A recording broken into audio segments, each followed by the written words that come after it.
یہ B J پی ہو یا کانگریس ہو یا کوئی اور تلگو دیشم پارٹی ہو، ان کے تمام سیاسی مجلس پر جو تنقید کا نشانہ بنایا جا رہا ہے یہ کامیاب نہیں ہوں گے انشاءاللہ تعالی۔ مجلس کے امیدوار ہی بڑی تعداد میں حیدرآباد کی بلدیہ کے انتخابات میں کامیاب ہوں گے۔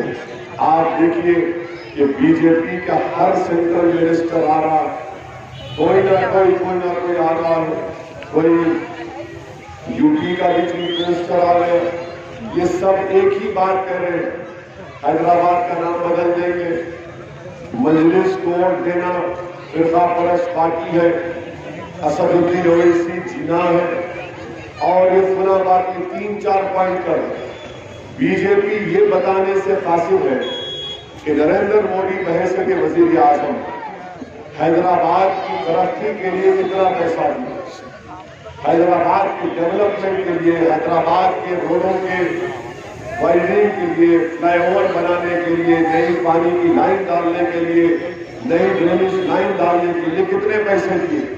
بی جے پی کے پاس اس کا جواب نہیں۔ جب حیدرآباد میں 100 سال کے بعد بارش ہوئی اور سیلاب آیا، آج بی جے پی ایک پیسہ نہیں دی حیدرآباد، جو 10,000 روپے کے لیے غریب عوام پریشان تھی، جس کو یہی لوگ جا کر بند کروائے۔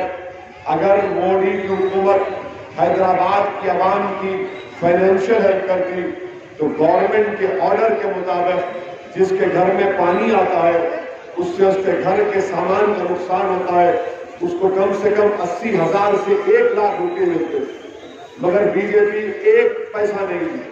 اب اپنی جب ہم ان کے کمزوریوں کو عوام کے درمیان رکھتے ہیں تو بی جے پی کی طرف سے بولا جاتا ہے اسد الدین اویسی جینا ہے، فلاں ہے۔ ارے بھائی، آپ شہر کے لیے کیا کیے بتاؤ نا، اور بلدیہ کے انتخابات میں بلدیہ کے انتخابات میں حیدرآباد کا نام بدل دیں گے، حیدرآباد کا نام کیا رکھیں گے آپ؟ تو بی جے پی کہتی ہے حیدرآباد کا نام بھاگیہ نگر رکھ دیں گے۔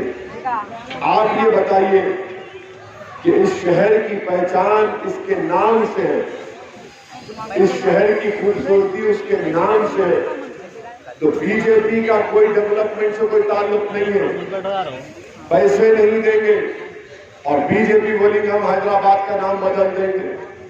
ارے کیا کیا بدلو گے تم؟ کیا چار مینار کا نام بدل دو گے؟ قلعے کا گول کنڈے کا نام بدل دو گے؟ کیا کیا بدل دیں گے آپ؟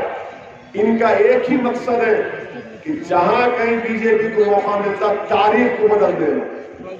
اسی لیے تو بی جے پی کا ایک عقل مند بول دیا کہ تاج محل نہیں ہے، وہ کوئی اور چیز تھی۔ تو ان کا مقصد ایک ہی ہے کہ فرقہ پرستی کو فروغ دیا جائے، تاریخ اور تہذیب اور تمدن کو ختم کر کے رکھ دیا جائے۔ میری آپ سے گزارش اتنی ہے کہ جو حیدرآباد سے محبت کرتا ہے حیدرآبادی، اس کو اپنی تاریخ کو بچانا ہے، اپنی تہذیب کو بچانا ہے، اپنی زبان کو بچانا ہے۔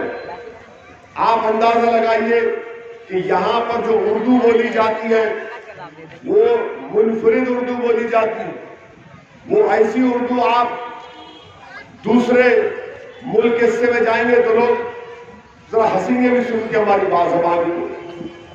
تیلگو، یہاں کی تیلگو آندھرا کے تیلگو سے مختلف ہے، اس میں بہت سے دکنی الفاظ بھی استعمال ہوتے ہیں۔ تو اسی لیے آپ تمام سے میری اپیل ہے کہ اس شہر کی خوبصورتی کو بچائیے۔ اور 6.5 سال ہوا تلنگانہ بن کر، یہاں پر الحمدللہ کرفیو تو دور کی بات ایک ٹینشن کا ماحول بھی پیدا نہیں ہوا۔ اور قابل مبارکباد حیدرآباد کی عوام جنہوں نے شہر کے امن کو مضبوط کیا، یقیناً کریڈٹ ملنا چاہیے پولیس کو بھی اور مجلس اتحاد المسلمین کو بھی۔ میں جب نظام کالج میں پڑھتا تھا، میرے پاس ایک ایس ڈی موٹر سائیکل تھی۔ سید یوسف صاحب پہلی مرتبہ جب رکن بلدیہ بنے یوسف صاحب، تو ایک بلدیہ کا بائی الیکشن ہوا تھا، اس بلدی حلقے کا نام رازدار خان پیٹ تھا، رازدار خان پیٹ اس بلدی حلقے کا نام تھا اس وقت۔ تو جب پولنگ کا دن تھا میں اپنی موٹر سائیکل پر جا رہا تھا تو میرے سامنے میں نے ایک شخص کو دیکھا کہ اس کو کسی نے آ کر چاقو سے ہمارا ہاتھ کٹ گیا، تو میں اس کو اپنی موٹر سائیکل پر بٹھا کر میرے خیال سے کچھ عثمانیہ دواخانہ یاد کیا کوئی دواخانہ لے کر گیا۔ آج تک مجھے یاد ہے اس انسان کے ہاتھ سے وہ خون بہ رہا تھا۔ میں آپ سے اپیل کر رہا ہوں کہ وہ ماحول نہیں پیدا ہونے دینا۔ الیکشن آئیں گے چلے جائیں گے میرے بھائی، یہ کاروان کی سالار زمین نے 1980 اور 1990 میں بہت سی چیزیں دیکھی، اور میں آپ سے وعدہ کر رہا ہوں کہ اللہ مجھے جب تک سیاست میں رکھے گا، زندہ رکھے گا، میں کبھی بھی شہر میں یا کہیں پر بھی 80 اور 90 کے ماحول کو پیدا نہیں ہونے دوں گا۔ یہ جو معصوم بچے بیٹھے ہیں، ان کا مستقبل ہم کو اچھا رکھنا ہے، ان کے دماغ میں اچھی چیزیں ڈالنا ہے۔ اگر ایک 18-19 سال کا اسد الدین اویسی جب وہ منظر دیکھا تو آج تک میرے آنکھوں میں وہ منظر ہے۔ میں نہیں چاہتا کہ ان بچوں کی آنکھوں میں اس طرح کے منظر دکھائی دے، اسی لیے میری آپ سے اپیل ہے کہ متحدہ طور پر اپنے ووٹ کا استعمال کریے، پتنگ کے نشان پر مہر لگائیے۔ میں ہمارے جو مجلس کو نہیں چاہتے ان سے بھی اپیل کر رہا ہوں، آپ مجلس کو مت چاہو مگر کام تو دیکھو ہمارا۔ ہم کام کی بنیاد پر آپ سے اپیل کر رہے ہیں کہ ہم کو ووٹ دو۔ ہمارا سیاسی دفتر دارالسلام سال کے 12 مہینے کھلا رہتا، ہفتے میں 6 دن، اور وہاں پر ہم کسی سے نہیں پوچھتے کہ تمہارا نام کیا ہے، مذہب کیا ہے، ذات کیا ہے، فلاں کیا ہے۔ ہر کوئی سامنے آ کر مجلس کے ایم ایل ایز، اراکین بلدیہ سے ملاقات کرتا ہے۔ اگر M L As M P کام نہیں کیے تو ان سے بحث بھی کرتا ہے، اور ہم ان کا کام کرنے تیار رہتے ہیں۔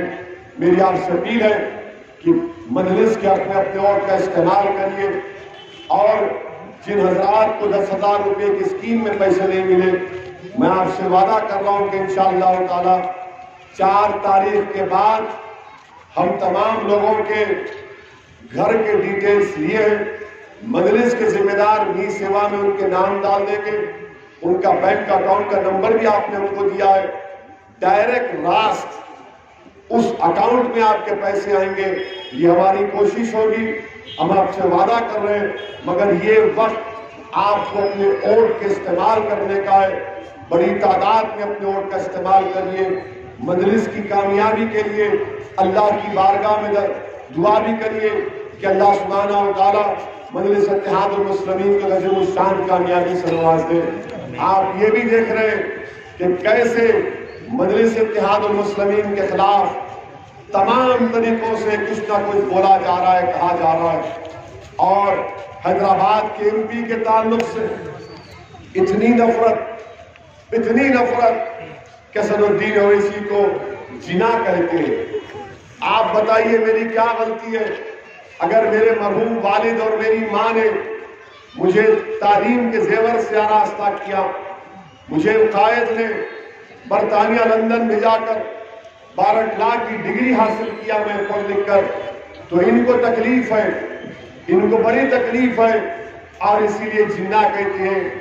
آپ بتائیے کہ میں ملک کی جمہوریت کو مضبوط کر رہا ہوں، میری لڑائی انصاف کی ہے، مجلس کی لڑائی انصاف کی ہے، مجلس مظلوم عوام کے ساتھ کھڑے رہتی ہے، چاہے اس کا مذہب کچھ ہو، جو مظلوم ہوگا وہ ہماری آنکھوں میں مضبوط ہوگا۔